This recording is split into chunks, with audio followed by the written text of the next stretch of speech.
Welcome to Die Hard American Metal. Today, we are diving deep into one of the biggest, most critical decisions any American shop is going to make, picking the right CNC milling machine for the absolute battlefield that is 2025. And let's be clear, this isn't just about buying a machine, it's about choosing your weapon for the future of your business. All right, here's how we're going to break it all down. First, we're going to survey this new manufacturing battlefield. Then, we're going to arm you with what I'm calling the 4 pillars of modern CNC tech. We'll introduce the big contenders, throw them head-to-head, and then we're going to talk about the real cost, beyond the sticker price. Finally, we'll help you lock in your winning strategy.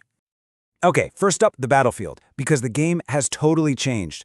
A lot of experts are calling it a polycrisis. You've got labor shortages, supply chains are a mess, costs are all over the place. It's not just about making parts anymore. It's about surviving and frankly dominating in a whole new economic reality. And that really is the million-dollar question, isn't it? The old playbook, the one where you just mass-produce millions of the same part, you can pretty much toss that out the window. The new model, it requires something totally different, something way faster and a whole lot smarter. And this is the heart of the new challenge: high mix, low volume. Your customers, they want more variety, they want smaller batches, and they wanted it yesterday. In this world, speed isn't just about how fast your spindle can turn. No way. It's about how fast you can switch from one complex job to the very next one without missing a beat. So, to win on this new battlefield, you have to master the new rules of the game. And these are the 4 kind of foundational technologies that really separate a modern weapon from just an outdated piece of iron in 2025. First, AI adaptive control. We're talking about systems that literally think for themselves to kill chatter and optimize cuts. Second, hybrid manufacturing, the ability to 3D print metal and then machine it, all in one shot. Third, the digital twin. This is a perfect virtual copy of your machine so you can prove out jobs before you ever cut a chip. And fourth, thermal stability. This is the secret sauce to holding those tight tolerances shift after shift. You gotta understand, these are the new benchmarks. Okay, so we've defined the battlefield. Let's introduce the 4 major players that are really competing for the American market. And each one of them, they bring a totally distinct philosophy, a different strategy on how they think you should win the manufacturing fight. First up, you knew it was coming. The undisputed king of the American job shop, Haas Automation. Their whole philosophy is super simple. Deliver 80% of the capability for 80% of the shops, but do it at a price that puts advanced tech, like 5-axis, within reach for pretty much anyone. They are the workhorse. Next is Mazak, the champion of done-in-one production. With their unbelievably powerful conversational control and that massive manufacturing plant right there in Kentucky, they are just laser-focused on helping shops tackle that high-mix work with the most speed and efficiency possible. Then we have Okuma. These guys are the only single-source builder in the game. They make the machine, the control, the motors, everything. Their obsession is just pure, uncompromising mechanical excellence. We're talking thermal stability and building machines that are absolute tanks, designed to hold crazy tight tolerances for decades. And finally, operating at the absolute peak of the technology pyramid, you've got DMG MORI. They are all about process integration. That means combining milling with crazy tech like additive manufacturing or ultrasonic cutting. They serve the most demanding industries on the planet. Think aerospace, think medical. This is next-level stuff. All right, now for the main event. We've met the fighters, so let's check out the tail of the tape. We're going to put the flagship models from each of these contenders head-to-head on the pure performance numbers that are going to make or break your cycle times. So this table gives you the raw numbers, RPMs, rapids, tool changes, torque. But look, the numbers themselves, they don't really tell the whole story. The real story is what these specs actually mean for your shop's performance, for your profitability, when the chips really start flying. Okay, take this number, 2.2 seconds.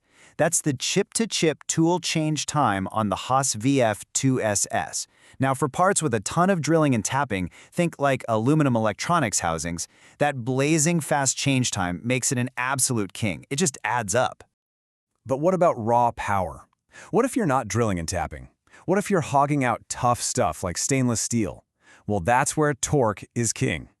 In the integral spindles on the Okuma and the Mazak, they deliver over 60% more grunt at low RPMs than the Haas, and that translates directly into heavier cuts and getting material off faster.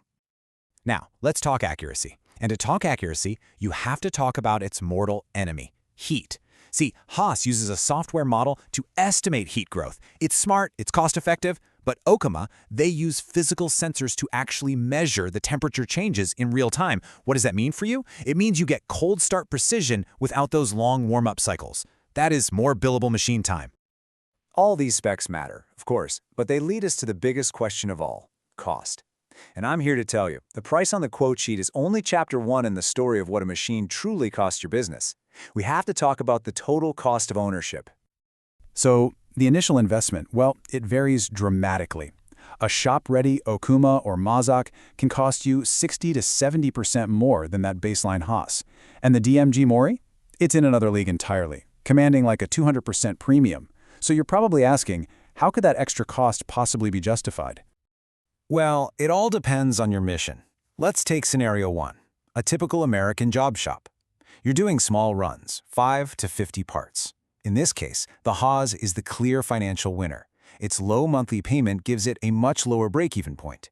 You don't have to keep that spindle turning 24/7 just to make money. But now, let's flip the script. Let's say you're a production shop and you're running 100,000 parts. If the rigidity and power of an Okuma or a Mazak saves you just 30 seconds per part, well, that adds up to over 830 hours of machine time. At $100 an hour, that's over 83 grand in savings. You've paid for the entire price difference of the machine in the first year alone. And let's not forget, uptime is money. A down machine is an absolute revenue killer. Each brand tackles this differently. You've got Haas with its legendary local HFO network and transparent pricing. Mazak's got that huge parts facility right here in the US. Okuma's single source support means no finger pointing. And DMG, they offer these insurance-like contracts for total cost predictability.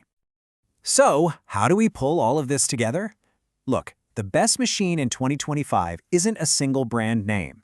The best machine is the one that perfectly, and I mean perfectly, aligns with your specific mission and your business strategy. So here it is. Here's your playbook for matching the machine to the mission. If you're the entrepreneur, the startup, you minimize your risk with a Haas. If you're the production specialist and you're chasing every last second out of that cycle time, you invest in the iron of an Okuma or a Mazak. And if you're the innovator, the one trying to get out of the commodity race, you target those high-margin markets with the insane capabilities of a DMG MORI. Ultimately, this all brings us to one final thought. For decades, the best machine was defined by the heaviest iron castings or the fastest spindle. But that's not the game anymore. Today, it's defined by the smartest control, the most seamless automation. The software now defines the hardware. And the only question left to ask is your shop ready for that future?